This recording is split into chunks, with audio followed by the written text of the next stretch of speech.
It's been 11 months, and we're back to review the next super movie in the new DC Universe franchise. I am Tyler, the Superman of Blue, the Man of Tomorrow. And with me, as always, James, the Superman of Red, the Man of Steel himself. And we had to have him back because he was here last time on the movie. Levi, what's up, buddy? How's it going, guys? And if you Hey, what's can, going and on, if you're Levi? watching the video, Levi and I both have our Supergirl special cups that the jacket is a very interesting shape. We will try not to show it on camera for the Yeah, sake of the children. make sure you face Supergirl. Shield forward. Yep. This was the only Um, collectible I that's wanted. that's AMC, I think, because they don't have it at Cinemark. Um, that was the I, only I got a collectible I different tall wanted. glass. Same. Because I wanted it to match my Superman cup I got last year and have the two of them together. I don't mind the trench coat. I just think the hood part could have just been ejected, you know. So I just think whoever designed it has a laugh. But I thought you were really close to using a different word when you said ejected right there. yep. But hey, we're back. It's been 11 months and our biggest episode ever was the Superman 2025 review. So that's pretty exciting. And here we are, and then in 13 months, we'll be back again for Man of Tomorrow. So, all right.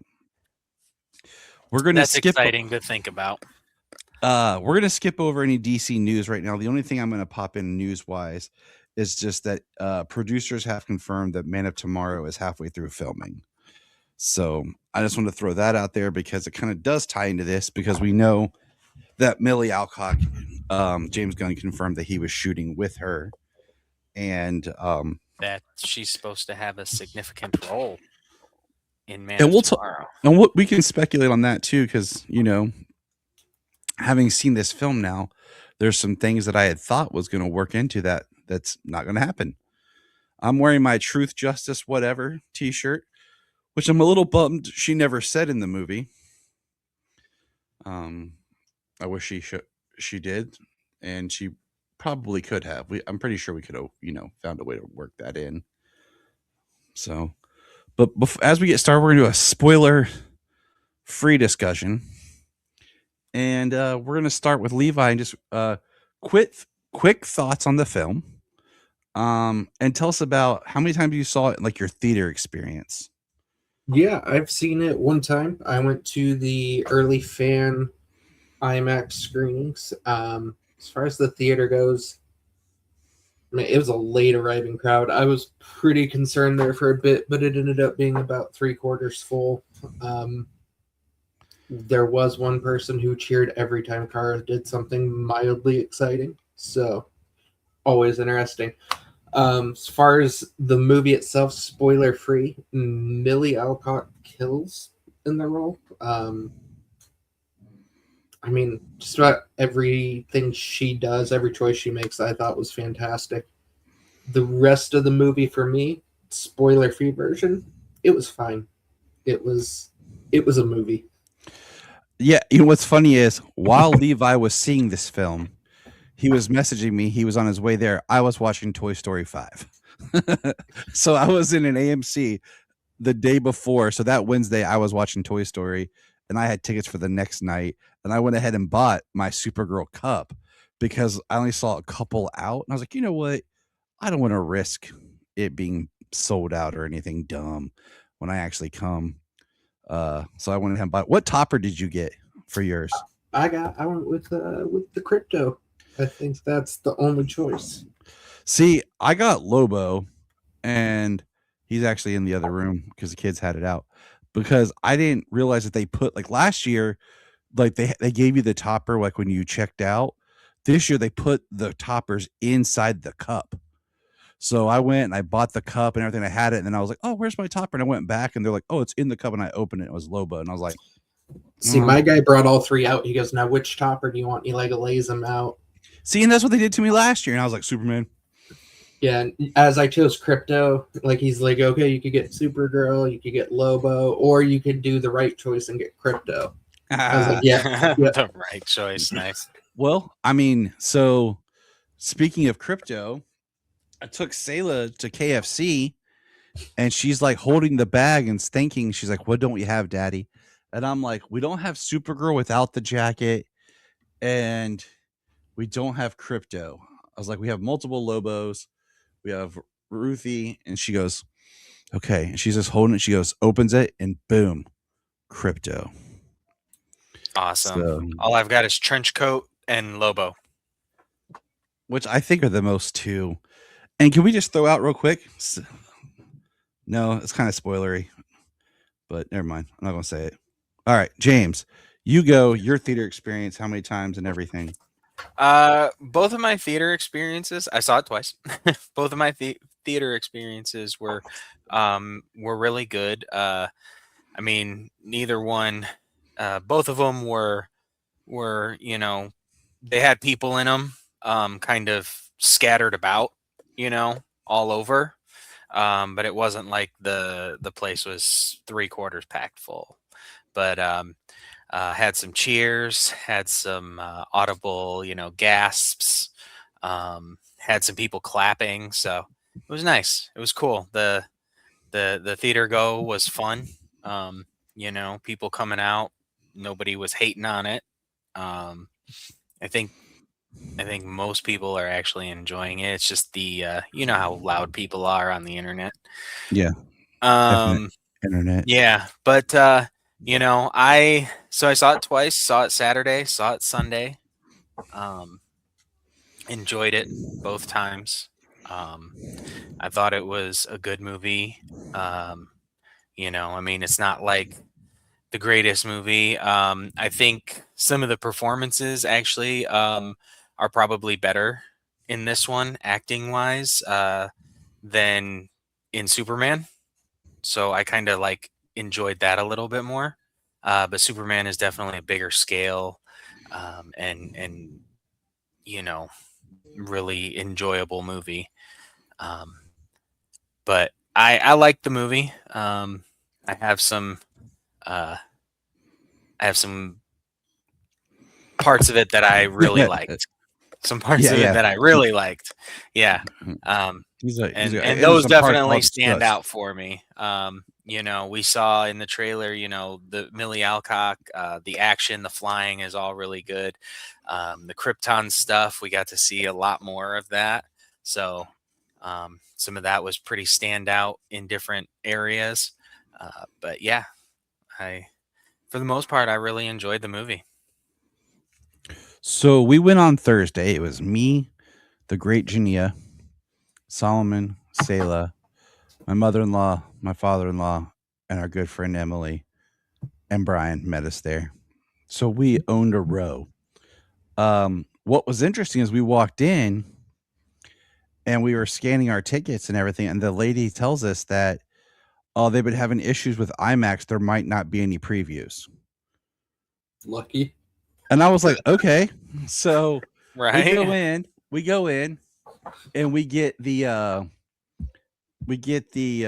Nicole Kidman commercial still, and then we get the big like countdown to IMAX where it's like experience it now IMAX, and then all of a sudden, boom! There's that Superman breaking the chain. I was like, oh dang, because me and the kids always play before a movie like guess the trailers, to see how many we can get right or whatever. I was like, oh, no, this is the movie. It was pretty packed. People staggering in, like there was like layered, staggered showing. So like, you had your 7 o'clock IMAX, you had a 7 o'clock regular showing, and then like a 7:15 showing or 7:30. I can't remember, but like you had kind of like layers. So in the lobby, you saw people with their gear on and their shirts, and inside the room, it was pretty packed. It was nice. Good crowd. And we got, I don't know if you guys got any iMac or like any special gifts. We got the IMAX Supergirl Woman of Tomorrow issue 1 with the new cover that was done and everything. No. And I might add that my Saturday showing was like 3:25 in the afternoon, and my Sunday showing was like 1:30. So like I yeah, that I that matters, I think. I wanted to go again. We've had a really busy weekend of just like odds and ends stuff. I had almost I wanted to try to go last night, but then work and stuff kept me. Um, and then I almost, because there was a 1 o'clock showing, I almost thought about taking a late lunch, expanding my lunch to a 2 hour lunch, and then clocking back into work and just going to see it over lunch. Because the theater's like not far from, like, it's like around the corner from where I work. And I was like, but I couldn't get to work out because of some things. But me and the kids are actually going to go see it again on Wednesday. So when we do our next recording, I'll have if I feel any different or anything after it. But I really wanted to get two, because I feel like two, you watch it the first time, you enjoy it and you see it for what it is, and then the second time you really kind of take it in and experience it, for what I'm sorry. First time is like you experience it for the first time, like what are your expectations? The second time you know what it is, and they're like, are you accepting it? Are you enjoying it, or is that first time high over? So just some notes I have here, just kind of the overview. I did read, okay, Craig Gillespie did make a statement that he has a 3 hour R-rated cut of this movie.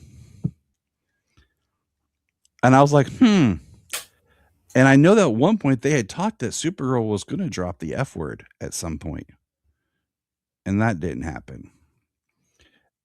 And this goes to an issue that I have, and I have with Superman, is they are editing and cutting these films way too tight. I do not know like what kind of, they've put a mandate on something, but there are scenes that we'll talk about later on when we do our live rewatch of Superman that just feel like, okay, I missed something, but you didn't. And there's scenes in this that just feel so cut too tight that you're missing out, and it's the small scenes that really help give a movie its flavor. And when you cut it tight and you cut it and you break it down, make it simplistic, sometimes it can lose something that makes its unique.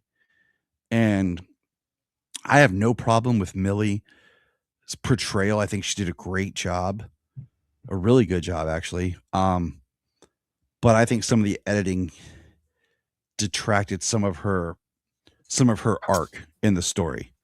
Currently, just so we have an idea as we go into this, on IMDb, this sits at a 6.2 out of 10.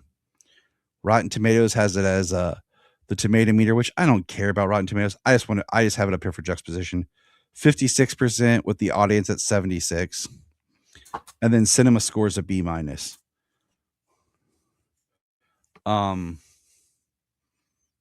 Now some interesting things. The costumers who worked on this film worked on Captain America, Justice League, Aquaman 2, Gladiator, bunch of other movies over time, and the Star Wars prequels. I found that pretty interesting. The cinematographer shot a lot of indie stuff. This is his first like big like blockbuster film, but he's also the cinematographer for Clayface. So we'll be seeing him again here soon in another DCU. Yeah. Probably went right from one movie set to the next. But I do want to pose a question to you guys, and we can answer this throughout this, because I think the comparison is always going to be there. Did Guardians of the Galaxy ruin sci-fi films? Because I feel like everything's going to get compared to Guardians of the Galaxy now. If you have, and I feel, well, I think if you're gonna try and match comic book cosmic films, Yeah. and just for the fact that James Gunn is the head of DC, you're always going to get the comparison to Guardians of the Galaxy. Overall, as sci-fi, I don't think so. There's a lot of realms of sci-fi and a lot of different a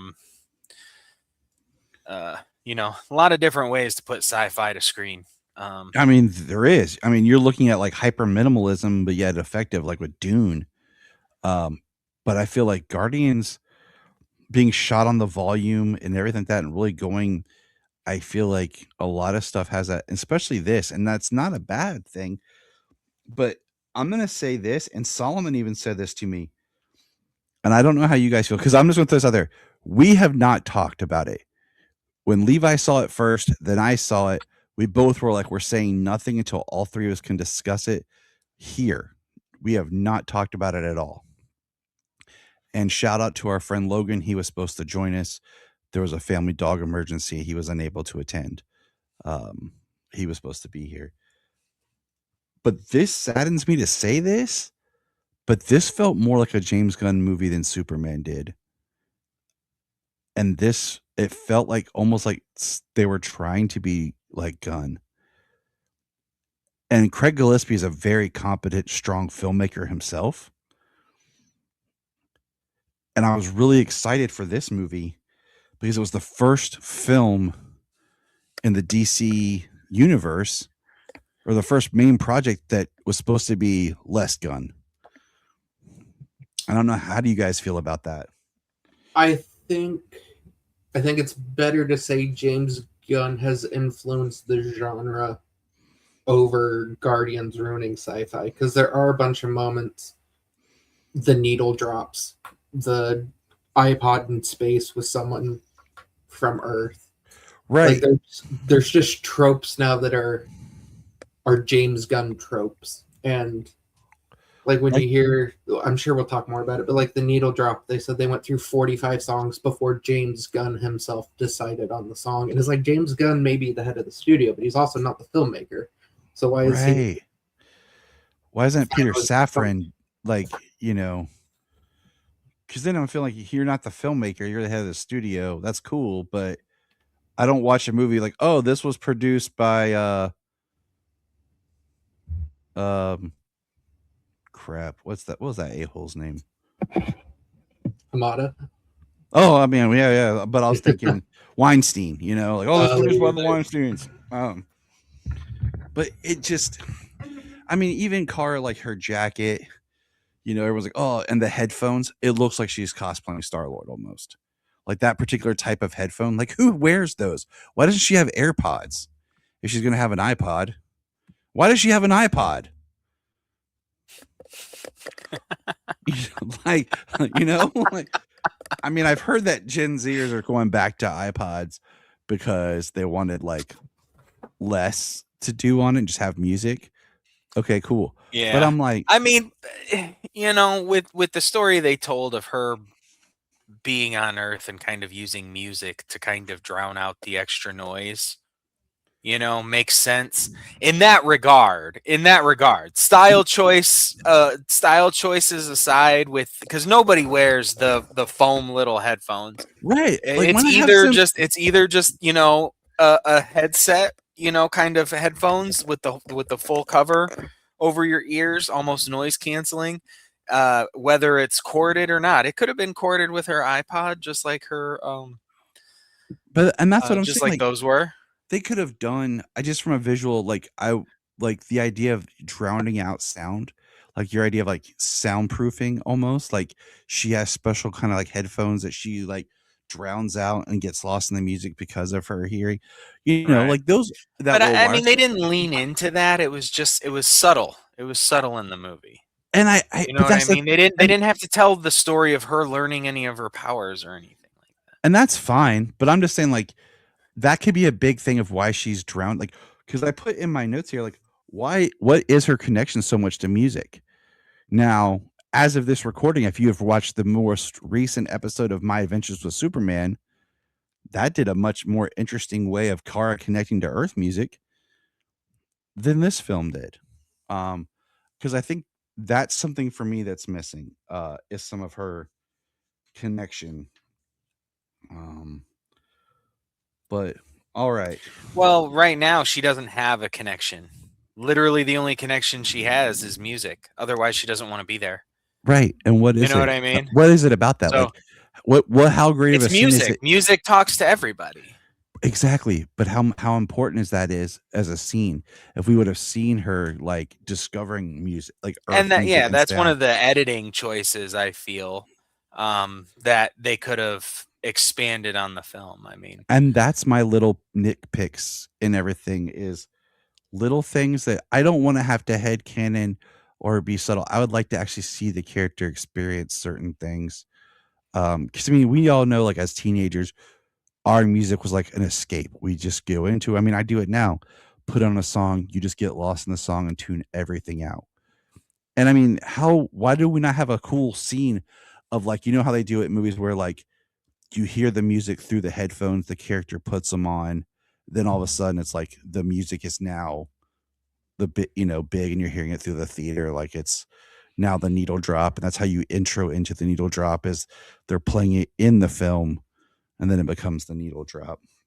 I would have even have liked something like, and this we'll get more into this aspect of it, I'm sure. Superman, Clark specifically being like, "Oh, Kara, music helped me. Here's a band I love," and then like the Mighty Crab Boys as a callback to the movie, and her being like, "Dude, this music sucks," Yeah, right? exactly. Like and exactly her then like like finding her own And that would have sound. been a perfect comedic moment too between the two of them. I'm gonna say that for me as like as a mil as a movie person, a filmmaker, one thing I think would have maybe helped this movie just a little bit is if you would have opened up with Clark and Kara saving and doing something on Earth together, and you saw how uncomfortable she was, how she didn't connect as much with him or whatever they did and the people, and then it's like she woke up, like that was like she was remembering as a dream, and then woke up there on the ship like we experienced. Because I think just jumping into space, there's a little bit of a disconnect unless you were to watch Superman to see her leaving and then start this movie. But I think that would have been a really way of introducing us back into this world and then going to somewhere new and showing us a little bit of the. You're muted, James. You beautiful man. Yeah. You're I don't muted. know. It brought us right into her world, you know? Right when she left Earth. Brought us right into her world where she's out partying. So next we're going to move into what I'm titling the main review. I have a Nice. couple I like people it. who sent in some things, um, just some quotes to read off here. First of all, one of my favorite movie critics, he writes for different things in San Francisco, also teaches film. I listen to his podcast. I've talked with him. He's been on this show before, Zaki Hassan. This quote says, Millie Alcock brings heart and humanity to Kara Zor-El in a film adaptation that struggles to match the unique voice of its source material. That's something to hold on to, fellas, and we'll get there. My friend Dre Finch says, yeah, I did like it. I just thought that Ruthie didn't do shite and villain was too forgettable. We definitely need more Lobo, and I'm excited to see Kara and Kal-El team up in the future. Their different personalities will definitely be a fun on-screen dynamic. And then long-term friend, been on the show, movie watcher, he said, I thought it had basic moments. This is from Donovan Hunter. And the filmmakers are trying to copy James Gunn's tone and vibe, but it's not clicking. The script and the plot was bad. I know it's only movie two. At least Millie and Jason were good, but Momoa felt stiff and wooden. Can't wait for Man of Tomorrow. And that was he said, I didn't even like the trailer, so my disappointment wasn't that disappointing. And I was like, dang, it's kind of a bringer downer. But everyone's entitled to their own thoughts, even if they're wrong. Nice. Um, But You know, like comparing it to the book is. I know that they said they drew we're getting there. inspiration We're getting from there. it. You know what I mean? If you would refer Um, to your outline, that's point C. oh, my That's bad. that's point C, because at first I had it as a minor thing, but then I was like, no, that's going to be a big discussion. But I think the first part to talk about is Krypton, because this is our most Krypton we've experienced. How are you guys feeling about Krypton right now? um, I mean, so we talked a tad bit before we got on Mike while you were having some technical troubles. Blasted But we technical didn't issues. we didn't get into nothing in particular. The one thing we did kind of agree on is the style of Krypton. I think is a little Basic. basic, lacking. I mean, I do like the old school sci-fi look. So, I mean, I'm fine with it, but the content is what really drove it for me. All of the content that was involved, really, from well, I don't know. We're not. Are we in spoilers? Yes, we are in Okay. spoilers. From Krypton, from the first time we see Krypton in space, which I thought was gorgeous the way it looked from space, the way they had the cities and everything. And Mhm. then also the way that Krypton was crumbling in on itself. That the other space shot, that was really great. Zor-El and Alora's inclusion, um, actually saving Argo. I did like that not being thrust off into space, but kind of like a lifeboat Yeah. of Krypton. I did enjoy that, and of course, I did enjoy the change of not having like lead shielding, but just kryptonite radiation just eventually getting to everybody. You know, David Kremholtz and yeah, and Alora was He was just amazing. yeah. I loved all three of them together. My I put here in my reference here. This is very Silver Age. This whole thing is, and I put Yeah. is that bad? And I don't know if I can answer that yet. Well, I really like how they changed it. It's very Silver Age, but it's with a modern It's very white. take and a straight, It's um, very white. There's very no white. snow. The There's no color crystals. they are a little. When If they still if they still have any of the ideas of any adaptation of a sterile Krypton. I don't know if that's the case. well, we know that Doesn't Laura seem that got way. pregnant, so For but there's me, if we're talking, But they were also in space. Their resources on that would be limited. yes. my biggest issue, like James said, we talked a little before you jumped on. The content of the Krypton stuff, phenomenal. The scenes on Krypton, I loved. My problem with Krypton was it feels like 2055 Earth. Like Yeah. I like my Krypton to be. It doesn't have to be sterile, but can it be sci-fi? Yeah. It feels diminished. They're wearing K Swisses. They're wearing white sneakers. At one point, there's a straight on shot of Kara, and she looks like she's wearing white jogger pants with K Swiss shoes. That's Okay. funny. I mean, they're very basic, like almost comfortable, like yoga-esque outfits at times. And I put that like there's no it doesn't feel sci-fi as much. It doesn't even feel the Flash Gordon-y style, if we want to go back that way. Um so I put the K-Swiss, no crypto with no heat vision crypto in this. Piss me off. We don't get to see any other type of Kryptonian life, be it plants, animals, nothing. But do you know what really made me mad and frustrated? And I don't know if you guys have noticed this yet. What does the S shield mean? Because it's not the family symbol. It doesn't mean hope. We haven't seen any glyphs or Kryptonian writing that would show us that. Because if when she landed, she didn't even like acknowledge that it's her family symbol or anything. We don't even see that with Zor-El at all. So Nope. it seems like they've taken that off the table. And she doesn't Well, I even mean, if you remember, at one time it wasn't. It was just. I know. And that's what I'm saying. So- I don't know if how this with the Silver Age stuff, like, are we pulling too much from the Silver Age that we're disconnecting with the lore that we've come to know? How did you guys feel with them speaking Kryptonese? I loved it. I mean, Yeah. as someone who's wanting to get a Man of Steel Kryptonian tattoo, I mean, I love them having I their got own one. language.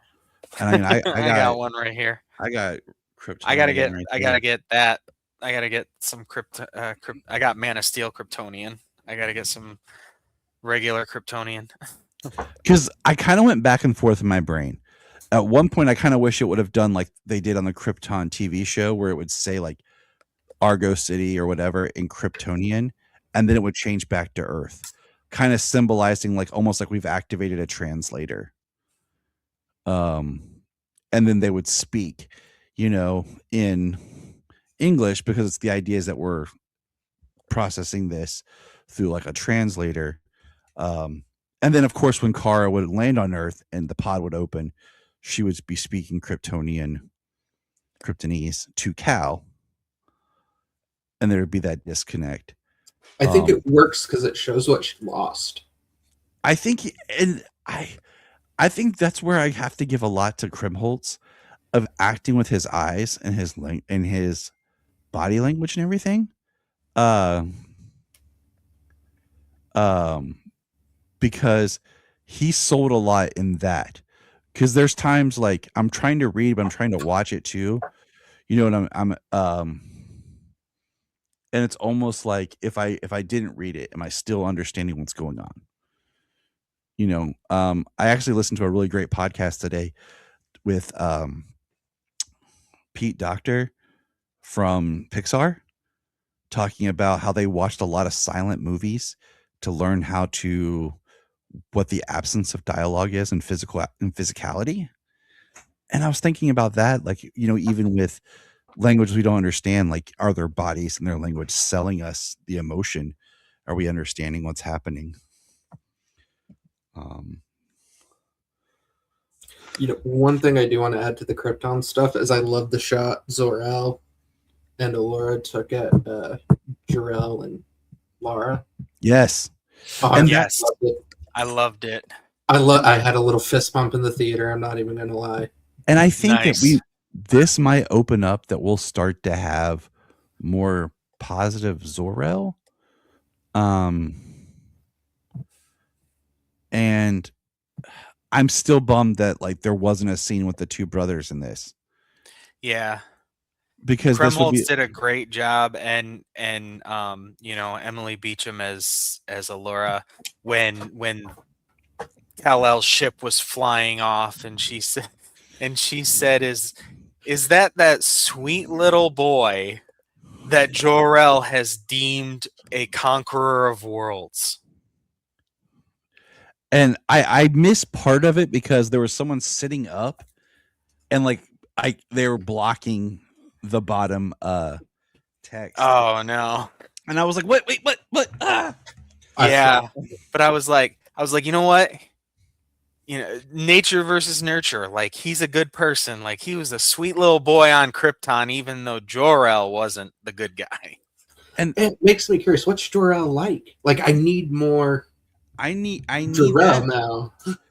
And okay, so this is going to bring me to the one. You could definitely go ahead, James. You could. Oh, I was just gonna say you could definitely see a budding brothers story. I've been with seeing David that for Krumholtz years. and Bradley Cooper.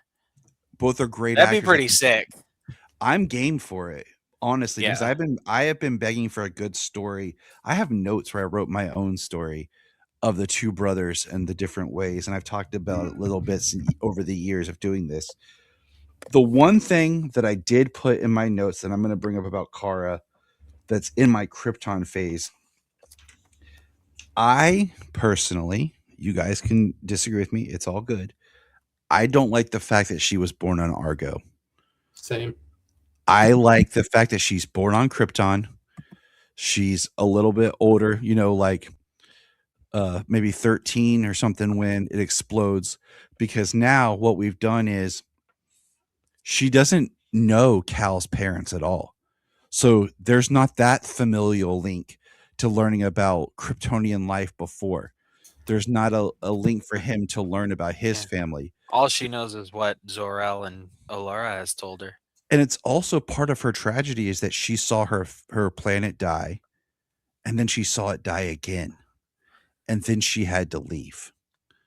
So Right. she had to But go that through. is a more modern telling as well. I mean, it is part of it. I mean, but they brought the The Argo City part back. Yeah. The Argo City part, the way that they did that, it was very Silver Age and her being born there. I don't like that because it also takes away something that I had hoped that we would be discussing more.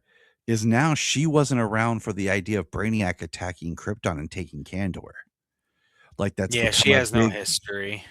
So I mean, originally like the one of the biggest things that's been going down is like we see that she was there as a child when Brainiac attacked, and that she put a lot of fear in her when he took Kandor, and then Zor-El worked on basically reverse engineering Brainiac tech to make the dome.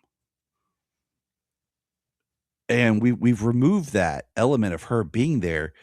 And yeah, she is Kryptonian, she's his cousin, but there's no connections. There's none of that.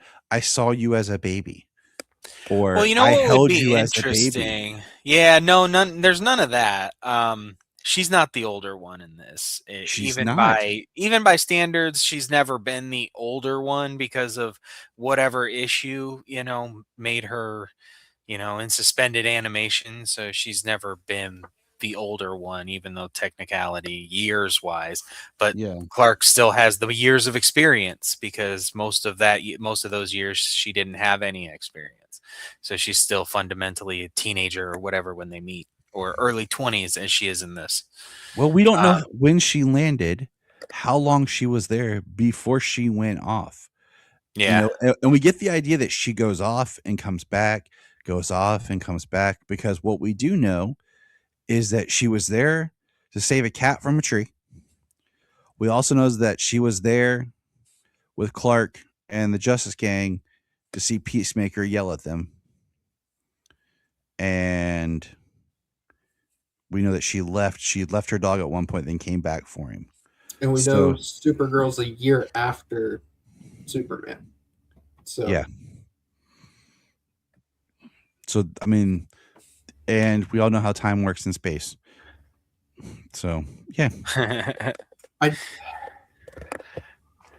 Was anyone else disappointed that Argo, the shots we got in the trailer of Argo rising up, was not Brainiac? I had hoped that there would be some sort of Brainiac, like, and that's Right. gonna come a little bit more in my discussion at the bottom where we talk about the Well, DCU so far. So if we look at the DC universe so far, each project is wholly its own thing, pretty much. It's not necessarily a build up from the last, or you know what I mean. They kind of just feed into each other in different ways.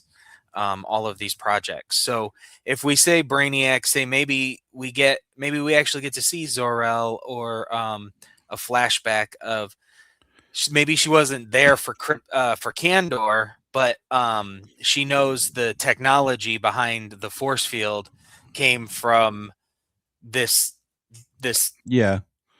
this being that stole Kandor from Krypton, years before she was born.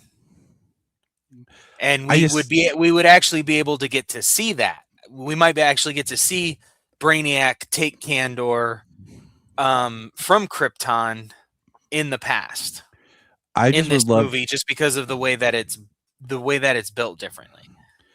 I would You love know, just a not prologue. having this setup to do something else, I telling the don't. story that they're I telling. don't need setup. I just, if you're doing a universe and you're introducing things, I feel like there's always space to add more, to tease. Like I said this on our last episode. I think it would have been awesome when one of the bar scenes to have Badge in the background or have him Yeah. flying out. Right. Just to be like, But oh, cool, a Green if it's Lantern. always add more, it's the double-edged sword. If you're always going to add more, people are just going to complain about what you did or what you didn't use. Right. I I mean, wasn't even hoping for like a direct, like, oh, here's Brainiac and here's, a shot we just filmed a month ago. I wasn't with even, the actor, but, yeah. like a reference, like when she goes, what'd she say? Krypton didn't die in a day, if only the gods. Weren't so kind. Like, Yeah, like a shot of Brainiac's ship going away. because I mean, it could be very easily that in this universe as Krypton, that the taking of Kandor started part of the eruption and the unsettlement of the planet. Like we don't have that history or knowledge. I mean, we didn't even see Clark crash. We don't know if he was a baby, if he was 3 when he got here. Well, as of now, there is no definitive way as to how Krypton died. Was it a Don't even say his name. Rogolzar Oh, James. who lied about destroying Krypton, or was it Kryptonians mining the core of their planet, destabilizing it? Was did it hear them say- Zor-El bombing the core of the planet to blow Doubt it up that. for Zod? Highly doubt that with this sort of. Was it Jor-El the sun exploding that the sun's going supernova that took out Krypton? You know what I mean? Like there's not Right. even a definitive, like, When- would taking a city destabilize the entire planet? Well, I almost feel like I need to pull back up Mark Waid's new history of the DC universe and see what he says about that, because I know that there's a lot in there. What you Right. guys But think? we also do know that this is a movie and television universe that is not the same as Oh. our perpetual second act of comics. Oh, we know. What did you guys think of the score? Because I listened to they released early the Supergirl suite, and I like it. There's like one part in it where it kind of eventually builds up. That's kind of that big crescendo where it's that heroic music. It's like, and the music like actually kind of stays with you. And Sayla herself told me, she said, I liked it better in the movie than listening to it by itself because it plays in the movie. And I got thinking, like, listening through the score itself, it's not a bad score. The music's beautiful, but you could just hit start and not tell me if one song ends and another begins. It's very much a score that's made to fit towards the picture, that you can't really listen to the tracks. They don't distinguish themselves enough. I'm gonna keep listening to it, but I don't know what it is. Like certain scores, you can tell, like, oh, that's this character, or that's this sound, or that's for this. You can feel it, but like with some of these that we've gotten in this one, it all sounds so similar that like Krim's music to Lobo's music, and even a little bit of Car, like you're losing the distinction. Yeah, I mean, if the score, I mean, yeah, it's tough to. Sometimes it can be tough to listen to a score outside of a picture, and kind of get the same reaction. But if it works for what you're seeing on screen, I think it at least does its job. And with this movie, I feel like it definitely did its job. I don't think it was a transcendent score that gave us the definitive Supergirl or Lobo theme or anything like that. But I think while watching the movie, the score, helps you feel what you should probably be feeling in the moment, whether it's a funny moment, an emotional moment, an action beat, you know. And then let's talk about the biggest needle drop in the movie. The one that actually made me laugh and cheer out loud when I realized Jimmy Eat World's The Middle, but done as a slowed down, more acoustic styled cover. Um, but then even the whole track is not always acoustic. Um, by an artist, Kelty Gray and Kid Motel. What did you guys think about hearing that? That's our big action set piece at the end. Yeah, like The acoustic.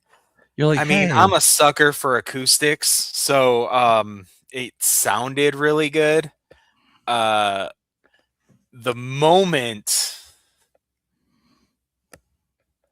the moment was fine. I kind of think that I would have preferred to see a little more of the action than the awestruck on Ruthie's face as we kind of spiraled around with her.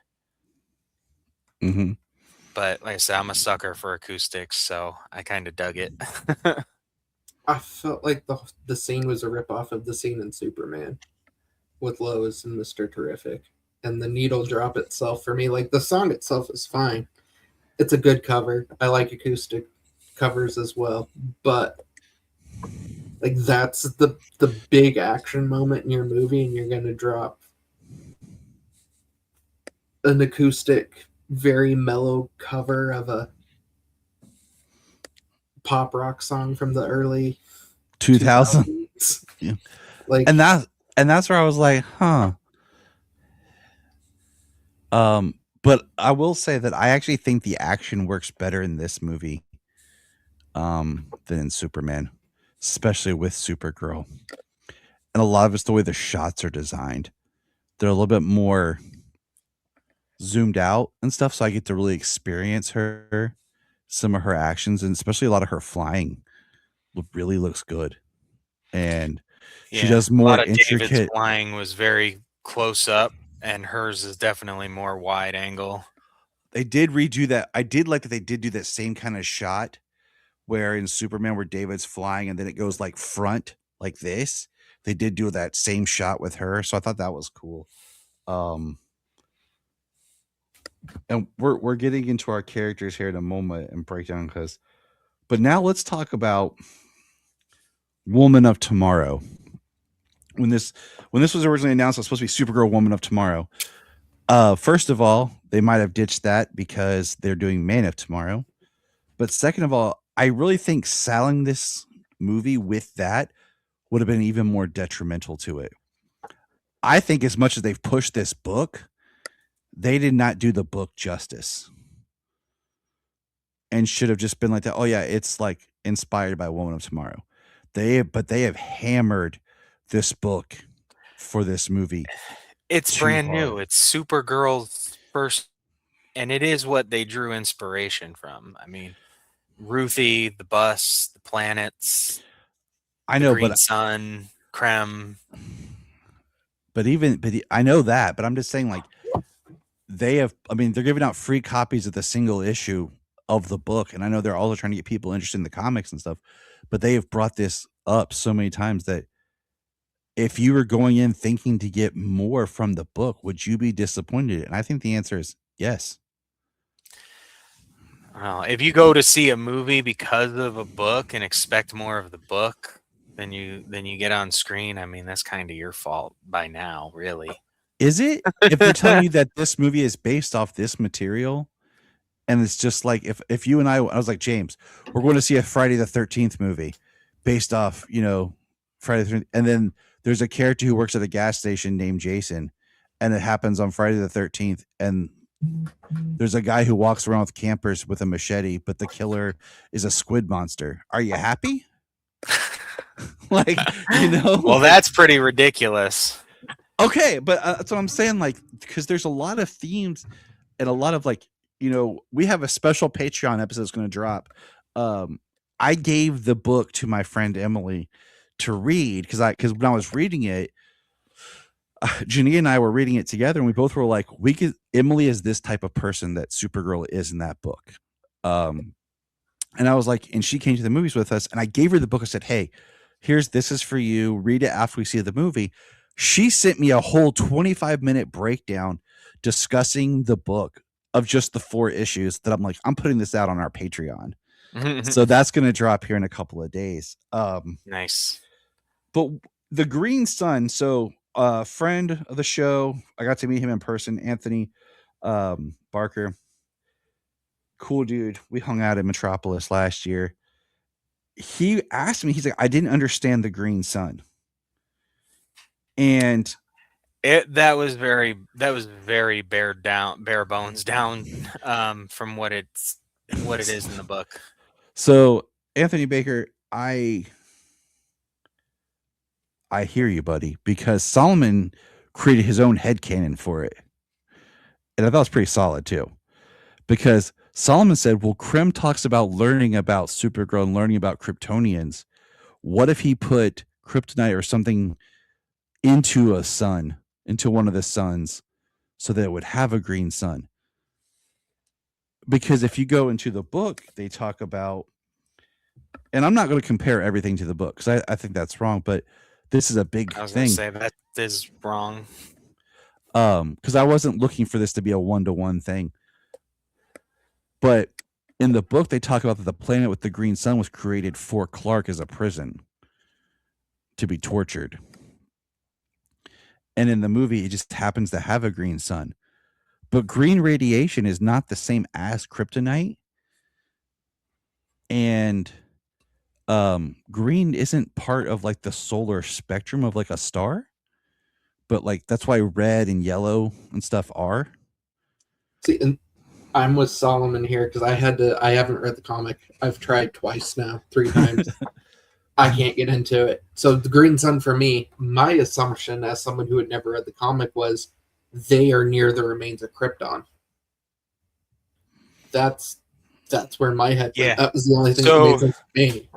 Yeah, so in the book, in the issue, they do basically kind of describe it as a prison, something maybe that was magically created or something for Clark, a real place, a physical place, not like another dimension or anything, a physical place created to send Clark with a green sun, but it was a kryptonite sun. That's what it was in the book. I mean, they go into a little bit more detail, but not a whole lot. And then, so with this movie, it has a green sun, which a green sun really isn't a real thing. But it's comic books, right? But even then, it's a green sun. But yeah, they don't. But a green sun is deadly to her. It's not kryptonite. It's just a green sun is deadly to her. They don't correlate the two in this. It's just a green sun is deadly to her in the movie. But everybody automatically thinks kryptonite because in the next beat we see that Krim has gotten kryptonite and everything. So I did feel that was a little understood. That's a double. Yeah, they drew inspiration for the landscape from the book, but they didn't go into this whole, because the scene is there's a magical orb and she ends up getting transported to said prison planet. Yeah. So they didn't do magic in this. They didn't send her back across the galaxy to travel again because she had 3 days. Yeah. So it was just a location that they brought in from the book and just said green sun kills her. And that was the go. That was it. Which I just rolled with. I mean, which I just rolled with. It's a superhero movie. She's out in space with 2 suns. James out here fighting for his life, man. I don't think you guys hated the movie. I'm not trying to be like, this is a 5-star film. I mean, at best, it's like a 3.5 out of 5. Your answer. That's towards the end of that's the end. I don't need an in-depth explanation. I don't need like the magic orb breakdown you just gave me. Right. But like it could, and I think because I thought about this, I'm like, this could be really poignant for her character. You could have been like, he brought her to the ruins of Krypton, to the Right. closest planet to the ruins of Krypton, It and could now have. she's gonna have to face down her own guilt and remorse Right. while dealing with like my dead parents are Yeah. you know But in the the same solar story, system. but I think, you know, in the end, the story was kind of her, you know, growing up a little bit. Like, yes, she's kind of lost everything, but her life isn't over. So let's talk her arc. That's a great segue into her arc because I feel like that what James just said is kind of the arc is she through Ruthie and what Ruthie's dealing with, she realizes there is something for her to do and that she has life left in her that she has to embrace. She can't live in her grief and her guilt. Like not guilt, but like there is a survivor's guilt in her. And you know, I feel that's part of her story and her journey on this is kind of maturing and growing up into I mean, we all can just rationalize and symbolize the whole her putting on the costume for the third act at the end as her basically saying, "I am Supergirl. I'm embracing this. I'm embracing who I am. I'm embracing all this." And you know, she's I literally mean, it in kind the of is sun. because it kind of is because one of the biggest part of the movie is Alora and Zor-El telling her to just be good, Yeah, just help people and be good. And I her think she good realizes that what she can do, maybe she should do. and her good isn't exact good as her cousins. Like, you know, I grew up really close to my cousins. You know, so I think about how we were and everything when always look at this dynamic. And I also kind of think that Kara, we don't know exactly how she looked like she was raised probably a little tame, but we don't know that. You know, Zor-El could have been training her to fight. You know, she could have been one of those people where like she might have been one of the few babies, young people born on Argo, and that she was raised more warrior like or anything. You know, Supergirl in a lot of ways has become more of this warrior esque character because she's become a great character. I mean, she always has been, but I've fallen more in love with her character this year through this journey of all these comics that uh, James and I have read. You know, we've covered uh, the, you know, when Carr was reintroduced by Jeff Loeb through the New 52. We're about to cover Rebirth. I've already read all of Rebirth and that era. So like there's so much about this character that's just amazing.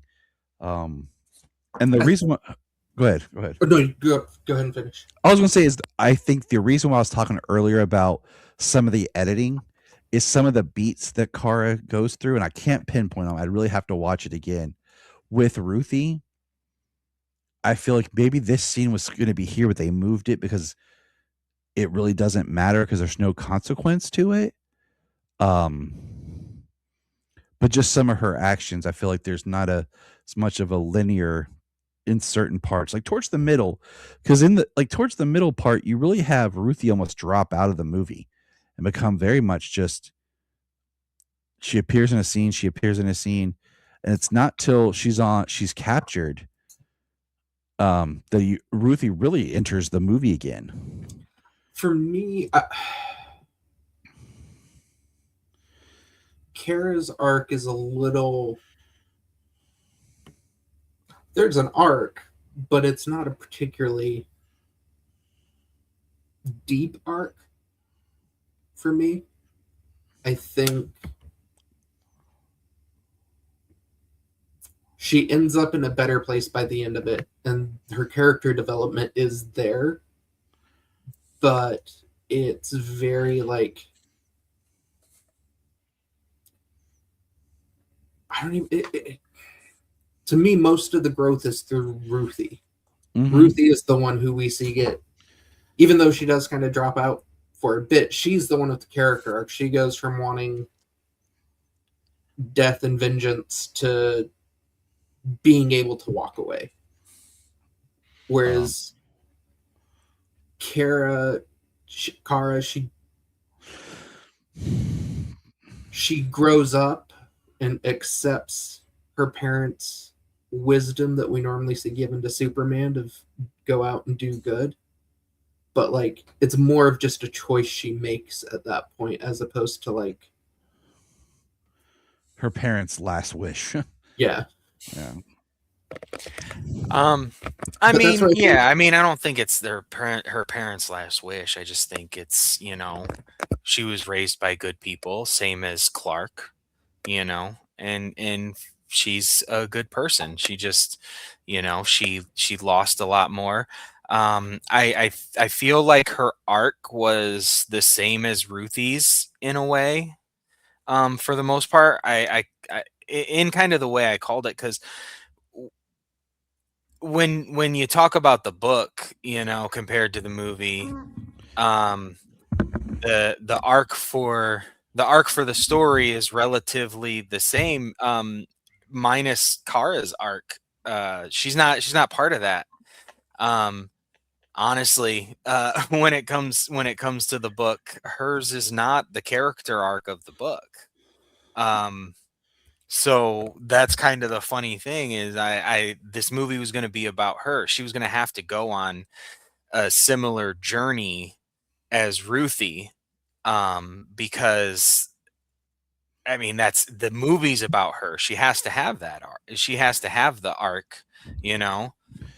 So yeah, she does have this guilt, even just surviving, um, and she doesn't have a place. She doesn't have a home anymore. So she's kind of just bouncing around. I think she does have a growth here, um, and I didn't really expect it to be leaps and bounds.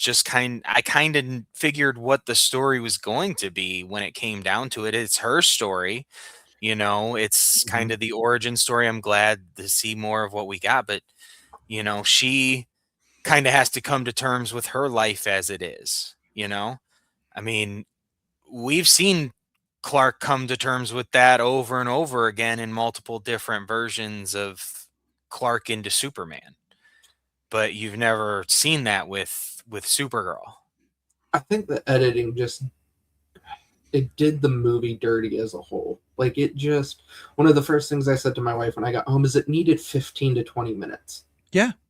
And that's my biggest thing on I Superman as definitely well. think it could have breathed a little more. I mean, same thing with Superman. Wanted more. I mean, And I gosh, don't think that's a bad thing for the most part. It's not that what we didn't get made it a worse movie. I think right. what we would have gotten could have made it even better. I agree because it's those details, those pauses. I mean, God, flipping Avatar just dropped on Disney Plus. It's like 3 hours and 30 minutes. I'm like, holy crap! Maybe that movie might need some trimming. Right? But But what we see here is this is not female Clark. This is definitely her own character, and I appreciate that. We do get some nice scenes, and I don't know if I said this earlier, but it is interesting. She always calls him Clark, never Cal. I did notice that. I thought that was an odd choice. But that's because she doesn't know him as Cal. Yeah. She doesn't know him as Cal. She's never even met him. She's never called him Cal. And it makes me wonder, did Zor-El and Allura even know that the baby, like, we don't know, was he just, well, he could have been just born and sent away. Like, we don't know if he was Cal, If but he I mean, made they called him a sweet boy, but we don't know. Something I thought of, okay, this is weird. Just follow me on this tunnel real quick. Because we just rewatched the pilot of the Melissa Benoist Supergirl. And in the line, there's like, they call me Supergirl. Why not Superwoman? And I got thinking about girl in the terms of like, it's separate from a man. Okay. Like Superman and then Whoa Man has man in it, but girl's kind of like their own moniker. You get what I'm trying to say? Like, instead of, because I feel like like Superwoman almost sounds like you're copying more of man because, but I don't know. It was just in thought, but I really did like when she talked to Ruthie, when she talked about, like, of course we got the trailer line about Clark sees the good in people and I see the truth.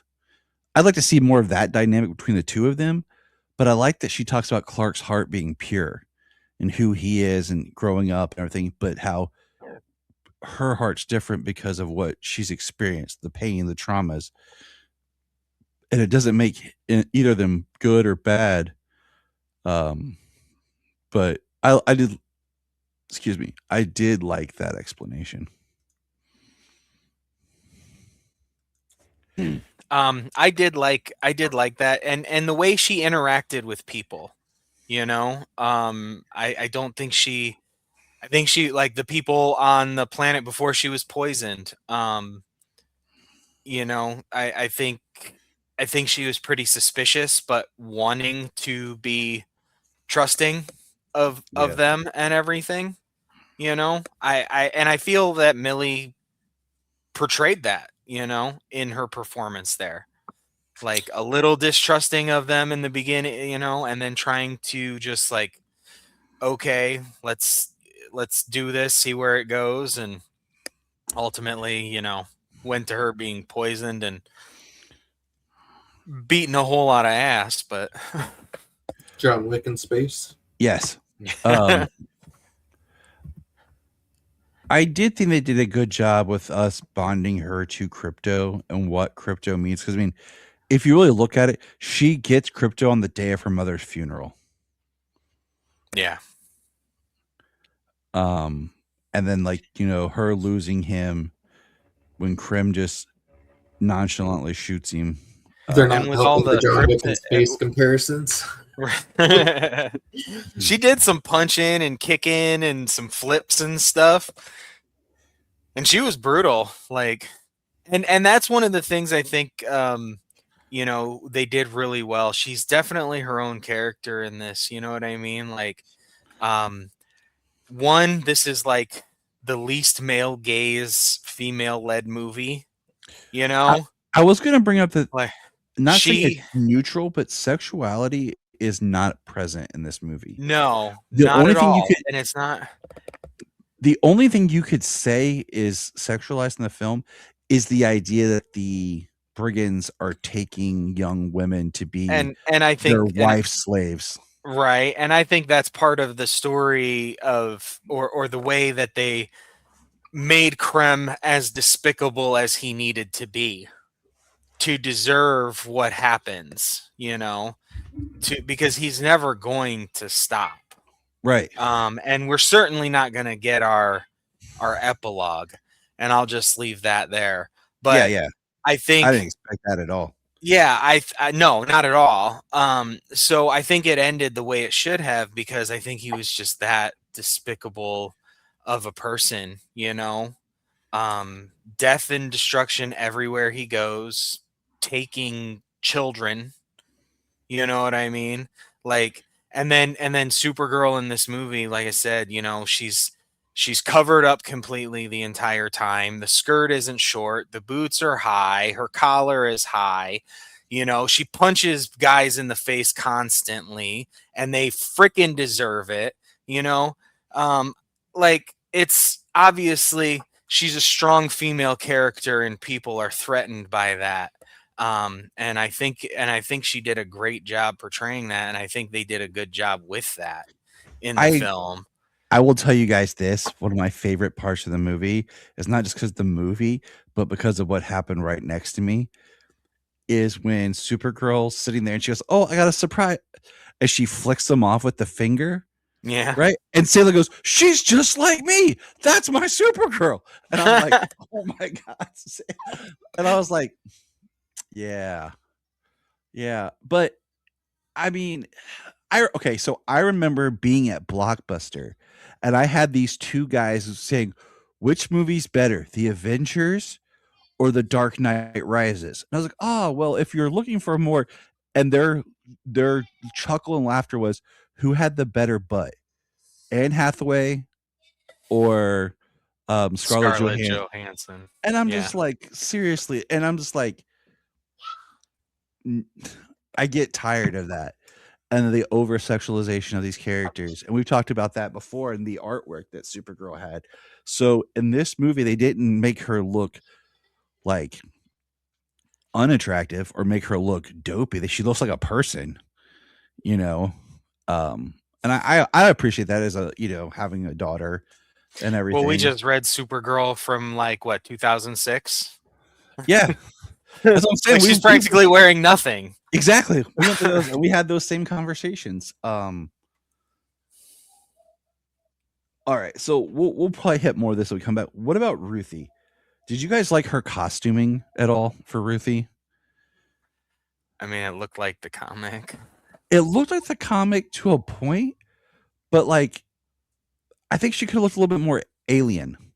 Like we could have given her the purple eyes, or a little bit more sheen to her skin, or like some of like she did have very metal, big brown eyes. Like the metal, like kind of almost crownish thing that her and her father and stuff wore. That looks almost elvish, but it's not elvish. You know what I mean? Yeah. Like she looked like just a girl, like a normal, like I popped out of the U.S. and put on this like coat to go triking through the mountains. Yeah, there's a lot of humanoids out there in space. And I mean, other than that, I think Ruthie was really great. She gave good lines. She's articulate. She has an arc. I think that her losing her whole family really helps sell how evil Krim is without having the other examples that we have, like in the book of him going about, and her dealing with having just lost her entire family and the fact that he let her live just because. I think Ruthie ready to fight, and it seemed like she could fight and handle a sword. That is one thing that was pointed out in the book. Her dad's a farmer of rocks. It's about as good as a moisture farmer. I said that last time. But in this, he's a swordsmith. And I think if you make weapons and swords, you teach your kids how to use those swords. Yeah. I just think she was completely outmatched by the brigands, Oh, she was. She was, but yeah. So, and making them super powered in this just for the sake of them being as devastating as they are, I think that's also just that they're alien. Like, I think the alien thing, and then going back to Ruthie looking mostly human, I think sometimes in sci-fi it's too easy to be like aliens bad guys, human looking people good guys. Yeah. Right.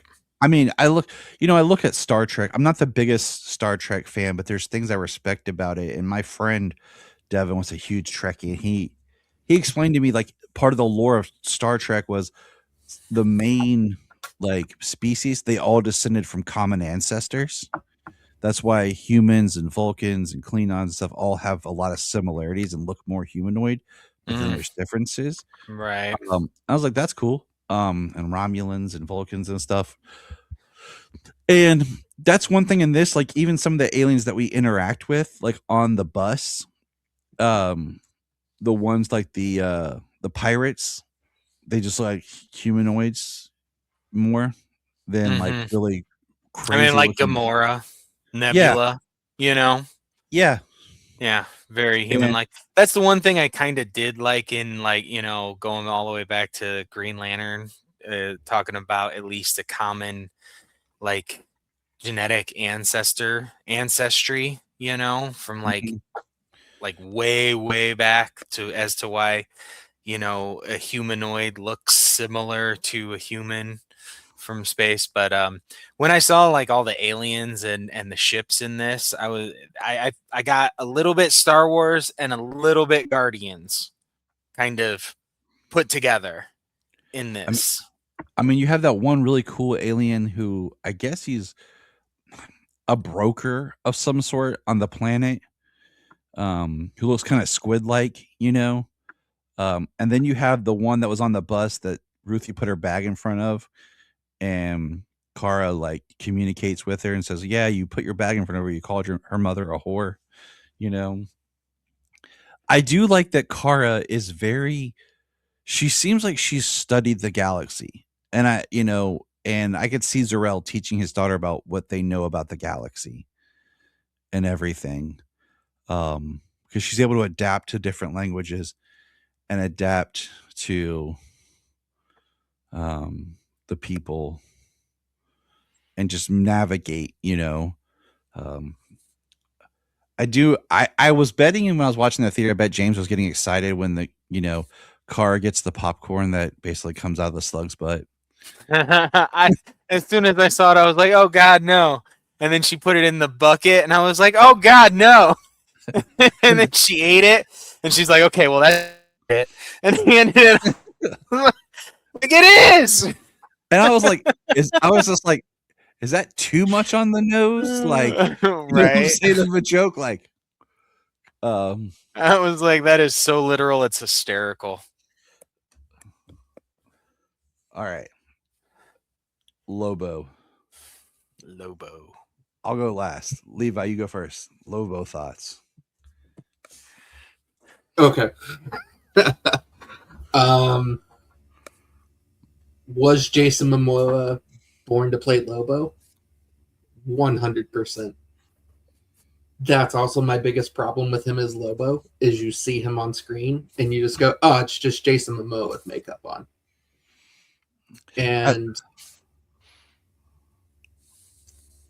Kara's exposition dump with who Lobo is a little like spoon feeding us the info, and then they never touch on like what makes Lobo so terrifying. The only time we see him use his abilities is he gets stabbed once.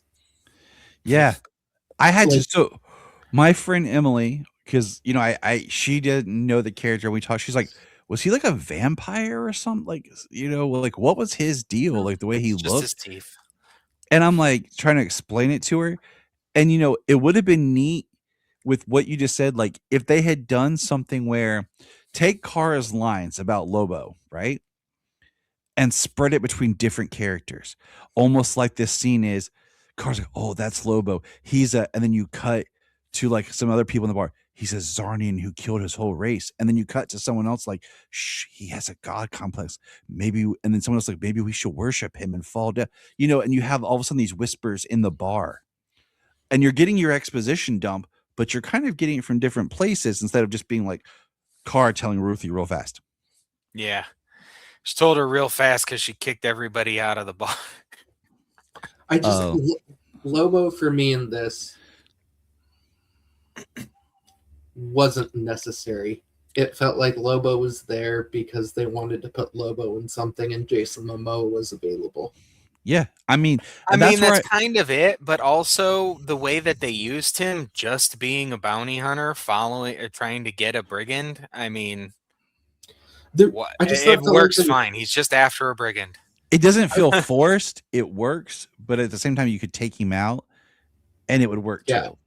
Yeah, and that's where I go back to what I said earlier, James, about putting things to expand the universe without it feeling like you could have had like they're walking up Space Cabbie in the background, picking someone up and driving off. And like I know I keep going back to my Green Lantern badge, but I think it's funny because it's a flying squirrel with a Green Lantern ring. And you have the comment in the Lanterns trailer. He's like, one of them's a flying squirrel. And it just would be kind of funny because you'd see lanterns in space, right? My thing with Lobo is I think he did fine. I'm not the biggest Lobo fan. I enjoy Jason Momoa.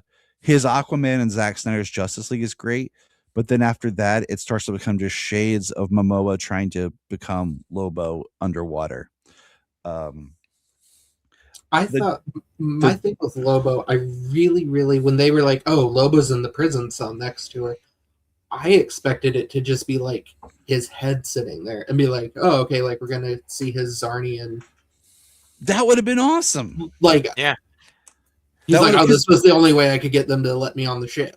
Like, yeah. And then like, she's like, oh my God, they killed him. And then he's like, what? And his eyes open like, no, I'm good. I'll be back in a minute. Yeah, they did not really utilize his abilities very much at all in this. I do want more. And I mean, yeah, it is kind of just Jason Momoa up there. But if you read Lobo and then you kind of listen to him talk, talks a bit different than he normally does, as Jason Momoa. So he does portray a bit of a Lobo Oh, he here does. a little I mean, more. Yeah. I mean, is he just born for it? Yeah. Is he yeah. perfect to play it? Yeah. But I think he's trying to play it up, What I heard, okay, and this was like a fans conversation. And I don't know what you guys thought, that he was wearing a suit. Like he has a Lobo costume on. That's not his skin painted white. Like he's wearing some sort of suit, like Momoa is It as looks like Lobo. it. He looks really big. His arms look pretty huge, and even here in the torso, he kind of looks so A puffy. little, and that's what I was like, huh? Because I would have. That's why I would have liked to have seen the film again. I didn't like the duster as much, like the long trench coat duster of Lobo. I like more of the short jacket. That's my only costuming thing. I've complained about his black pants compared to like the jeans, but that's whatever. I do think it's funny. I like his bike. How it's both just rides on the ground, and when he rides off, it just rockets fire, and he just goes. I do hope we get a full on Lobo movie because I feel like this is like strike while the iron's hot. You grant like 100 million Lobo R-rated movie. This is the time to do it because I feel like everything that we're saying about it's the stuff like, oh, but if we did a Lobo movie, we could really do this, and we could really show the Zarn like. Yeah, show him blow his head off like he does in Krypton with his arm inside the room, and he blows his head off so he can regrow off of his arm in the other room. Exactly. Yeah. My sacrilegious thought coming out of the movie was I kind of like the Krypton version more of Lobo. They utilized him a little more, I feel. It's the way they utilized him on Krypton. I like Momoa's. I feel like the Krypton version was a little bit crazier, creepier, scarier at times. He always just looked more wide eyed, but he's more unhinged. Yeah, but I'm like, you know what? Put him. Give me a movie with Momoa, an R-rated Lobo movie, and we'd probably having a different chat. Okay, Krim and the Brigands as villains. My mother-in-law looks at me and goes, "Is this Mad Max?" And I'm like, how do you first of all feel about the change of the look of Krim? So I didn't read the comics. So I don't have a leg to stand on. He looks like a Scottish dude. Like he's redheaded, human. I've seen him, but yeah, he's at the end of the first issue, but it feels like one of those things. Like, again, they didn't want to make him look like an alien, so they're like, well, what can we do to make him look like an Earth bad guy? And they went with a Mad Max biker gang look. I think my note for Krim, and this is what I wrote down for myself, is Krim was definitely in the movie. Yeah. He doesn't have any superpowers. Like in the first issue, he has a bow and arrow and a sword. Yeah. A red solar planet. She has no power. I understand why they made him a threat. In this, they all look like they're more like a gang, and I hate that their costuming is similar in palettes to Lobo's. That you can kind of almost think that he was one of them or something if you don't know. Like if you're just watching it. That's why I like to gauge from like my mother-in-law and my father-in-law and my friends that go with me. I do like that Krim, he's a little bit more threatening feeling because a little bit more of a different story than we were introduced in the comic. His eyes look good. They were like red and crazy, and the actor was great, but the metal crap on his face to me distracted from his character. It could have been, I don't know, they could have done something else to make him look a little bit more alien. Is that he's look like he has just metal studs in his face. That opening scene kind of you're muted, James. kind of reminded me a little bit of Inglorious Bastards in the intro with Christoph Waltz. Like if they would have played Krim a little bit more in that vein, because I like that he comes in, he's like, "Oh, is that pie?" Because food was one of his big things. So like he eats the pie, and then he finds Kara's half bowl of cereal, and he's eating her cereal, um, and just really seems like he's a thug. And what I can say about it for me is, I like that he's a bad guy. He's not a villain that, oh, he had a rough childhood, or he had this and this is why he's evil because that's what he is, because he pillages, he does horrible things because that's who he is. And I'm okay with that because I like having bad guys that are villains. Yeah. You know what he reminds me of? Bad guys that deserve to die.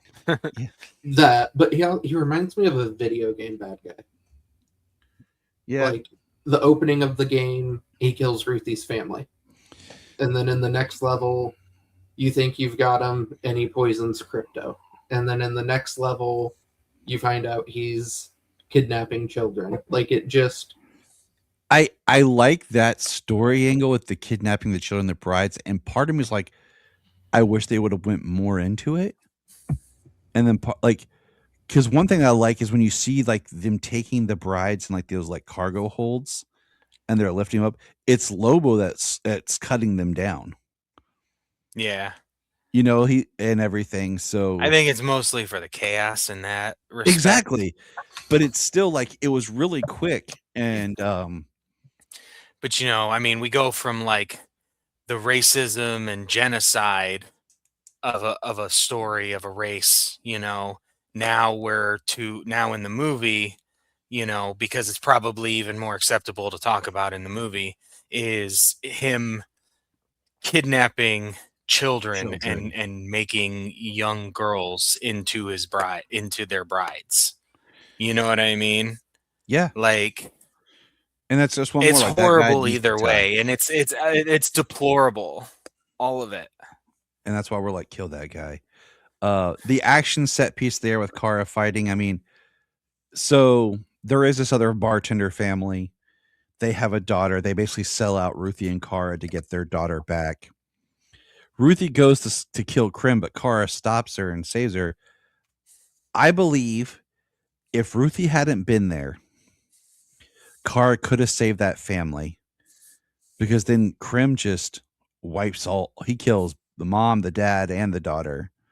And not that I liked it, but it showed that he really has no care. Like he just kills, like, because we don't have scenes of him committing genocide.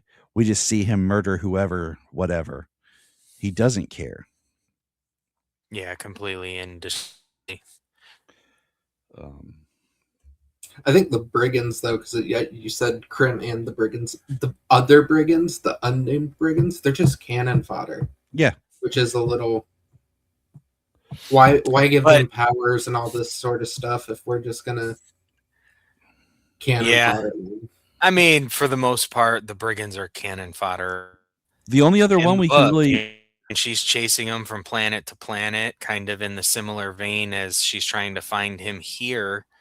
It's Krem and the brigands. There's not a brigand that's... In the book, he meets up with the brigands who are space pirates, and we have, the scene of her fighting the space pirates. The only other brigand that stands out is the one that Lobo's hunting, because he it's really fast how he cuts his head off and puts it in a bag. Which is something he is known to do. If he does not need you alive, and if you won't come willingly, he will take your head off and return you dead.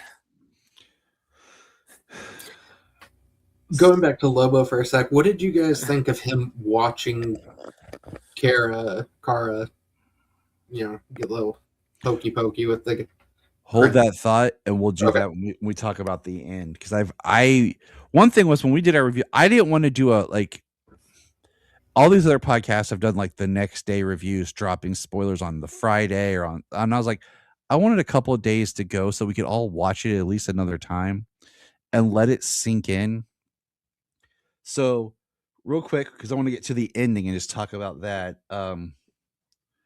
Superman. He was in it more than I thought, and I liked seeing him. I liked how he kept reaching out to Kara. We saw him when she arrived, and that was a funny, cute scene. Didn't need the underwear joke though. Uh, you know, it was No, just it was great. Keep it in there. I loved it. yeah. Yeah, Well, screw you both both. times. But I did like at the end where he's like, I could have used you. And it kind of makes you wonder like, oh, what was he doing? Like what was going on? And like how he has a yearning for family and for her around and just, seeing them together. And I want to see more of them together. I think his scenes for me were the highlight of the movie. It was Maybe I'm, nice it was nice to see him on screen again. yeah, Like maybe I'm biased, but like he just exudes like the kindness that I think we all fantasize about Superman having. yes. What did he say to her? He was like, "Shoot." Yeah. He's like, why am I talking louder? You can't Yeah. understand what I'm saying. Yeah. And then it makes me wonder because like the Fortress of Solitude is all crystallized and everything like that. It's like, well, we saw Krypton and it didn't have crystals, so kind of what, you know. Right. Is that supposed to be his ice castle? You And then know, and as then at the the end, ruler. Levi told me that there was no post-credit scene, but there is a scene at the end that feels like a post-credit scene, which is the same way I felt about the Kara scene in the last movie, where Kara comes back into his apartment and he's like, "Hey," and she's like, "I'm home now," and all that, and that was Mhm. really great. I do want to say one thing is negative. Okay, there's no scene of her in action in the Supergirl suit with the jacket on. In all the promotional materials, it's like that's the kind of the image I felt they were selling us about her being caught between two worlds. The jacket represents her in like her regular street clothes kind of person, and then the Supergirl costume. It's kind of this because one image from the book I do like is where she's wearing her jacket and it gets torn and then she kind of rips off and she's wearing her Supergirl suit. Um,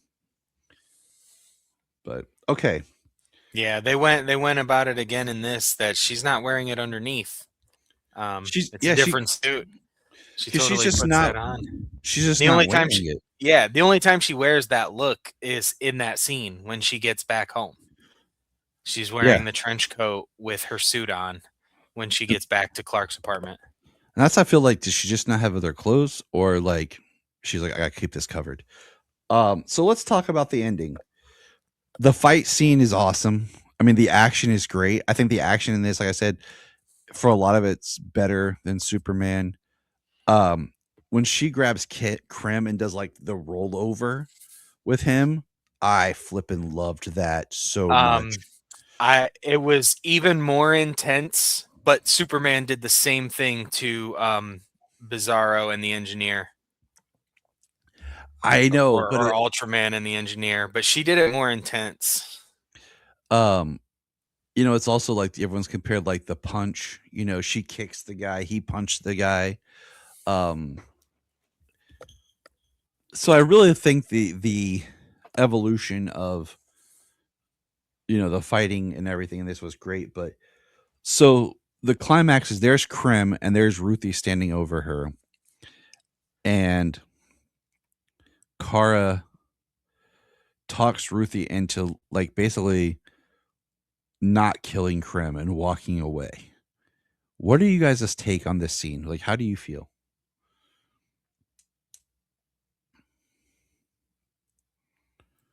Um, I mean, like I said, I feel like he deserved it. I feel like they made him a character that needed it. You know what I mean? Like he wasn't going to stop. And it's not like we got Green Lanterns in this movie to take him off to some science cell. You know what Yeah, I mean? yeah, So, um, I mean, however you want to explain it out in comics the way they do, I don't think Krem was ever supposed to come back. You know, this is the only story that he's going to be in. And you know, um I I don't feel like I don't feel like it's a I don't feel like it's a terrible dark mark on the character of Supergirl, you know, to kind of do what she did there. She's not Superman. That's part of the story of the whole movie, you know. Um and I feel like she's okay with it doing just serving justice in a way that I think her parents would be okay with. Okay. I'll go last. Levi, you go next, buddy. I, with what she did in particular, I was fine with. I was a little shocked they did it. My initial reaction in the theater was, "Oh shit, this is going to be Man of Steel all over again." Right. Like a Um, superhero is not supposed to kill. I think the only issue I had with it is kind of the casualness she did it with, which, especially having just watched episode 3 of, or 2 or 3 of House of the Dragon, was very we Mhm. just saw Rhaenyra struggle with something for the first time. Yep. And it was very like different than what Kara did, and so it's very much like was this her first time doing this? Because she, in a movie that's dealing with so much grief and emotions, like she took this like a champ. Um, my biggest issue was Lobo sitting there watching like a creeper. Yeah. It was, and it was like, do we need another Lobo shot? What was that about? Go ahead. My headcanon is he's reporting back to Atrocitus. Since That's cool. I mean, I just kind of figured Lobo likes death and destruction. You know, kind of just seeing if she's gonna do it or not. So, the first thing to take into consideration: there's no Green Lanterns coming for the science cell. Second thing, like you said, Krim's not going to stop. He's going to keep going. He has to pay. Okay. The ticking clock's running out for Crypto. This isn't like the book where Crypto's already healed, but Ruthie doesn't know that. But I think the key part to this scene is she tells Ruthie, after she talks Ruthie into not killing him, she says to keep your innocence, to spare it, to let you still be a girl, and to go. And then she tells her to go before you change your mind, because I think Ruthie might fall back into it and then start all over again, going after Krim. And I look at it as Kara decides at that moment to grow up and I will hold this responsibility. I will take this upon myself to protect this girl, to protect her innocence, to protect her. I will be the one to put this to an end, because it has to stop. Sin Eater. That came up in a different book I was reading. She was a Sin Eater for Ruthie. So, and to think Kara is an alien.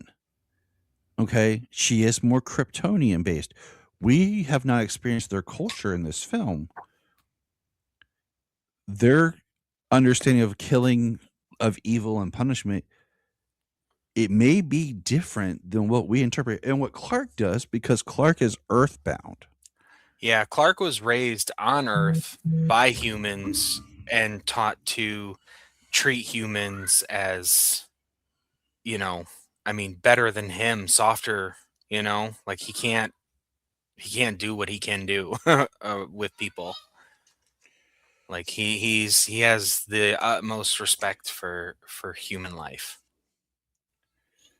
So and in turn, I feel like that just translates into everything else. So, boys, out of 10, what do you rate this film? James Cole.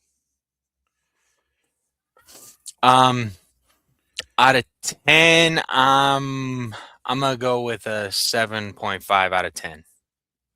Levi? 7. There was nothing particularly wrong with it. There's nothing particularly great about it. So I go with 7 as well, because I feel like to like my kids, it feels newer and fresher. To us, it's like we've seen certain patterns before, but I still love. There's nothing bad about the movie. I'm not hating on anything. Um, and I maybe took I'll my change. 4-year-old and my 16-year-old daughters to it, and they both loving it. And that's what matters, man. Like I said, Sayla's like, that's like me. I don't know if I'm proud of that, but whatever. You're her father. She takes after me and she has me wrapped around her finger. So how do you feel about the DCU so far? Okay, we have 2 new movies so far. Technically, we have 3. I count the Suicide Squad as a DCU movie. But we have Superman, we have Supergirl, we've had Creature Commandos, we've had Peacemaker. How are we feeling about DCU, guys? I mean, I'm along for the ride. So far, I've enjoyed more than I haven't, and that's definitely what I look for having as much content as we do. Enjoying more of it than I don't. So I think we're doing good there. And I mean, we can even add in Blue Beetle to that, since Zolo's coming back for that animated series to voice the character, so the movie could Yep. be Blue Beetle is considered on canon potentially. Yeah, it was on your outline there. I figure I'd just throw it in there. So for the most part, I'm kind of right there with the whole universe at a 7 out of 10 there. Okay. Levi, thoughts, feelings? For me, there's been nothing bad in it, but it has been a bit of a mixed bag. James Gunn for me has always been someone I enjoy in small doses, and with his hands, obviously, as co-head of the studio, being in every pie all over the DC universe. Yeah, Creature Commandos for me is fine. Kind of like Supergirl, there's nothing wrong with it. Season 2 of Peacemaker, I think, was a step down from season 1. It was. It's like I kind of, when you gave the list of stuff I went through, did the S tier, A tier stuff. And for S tier, I've really just got Superman in season 1 of Peacemaker, and surprisingly, my next highest rated thing is Blue Beetle, which I absolutely loved. So yeah, I loved Blue Beetle. Yeah, Solomon loves Blue Beetle. We need to watch it again. We probably will. I've been holding off, so we. That's how I feel about Superman. Or Superman. I'm just gonna watch it again, and I'm gonna watch it again in another couple months. Look forward to our rewatch of Superman. I've been wanting to watch it. I was going to try the other day, but our house has been crazy, so I haven't had any peace. But all right, I think we pretty much got everything. I think we've talked about more stuff will fester, as we go on, and then of course next year we'll do our 1-year look back, rewatch. We'll either do a live rewatch or we'll just do a commentary on it, and that'll be really good there. So, Levi, thanks for joining here. Just for everyone to know, while we were recording, we did get a message from our buddy Logan. His dog is going to be okay. It has some medicine and it's going to pull through. So that is a positive. That's just good to hear. Much like Crypto, his own dog is struggling, but it has found its antidote. Oh, the last thing I'm going to say is Solomon looked at me and goes, "Why doesn't she just take Crypto up to the sun? Just put Crypto in the sun. He'll heal from the poison, right, Dad?"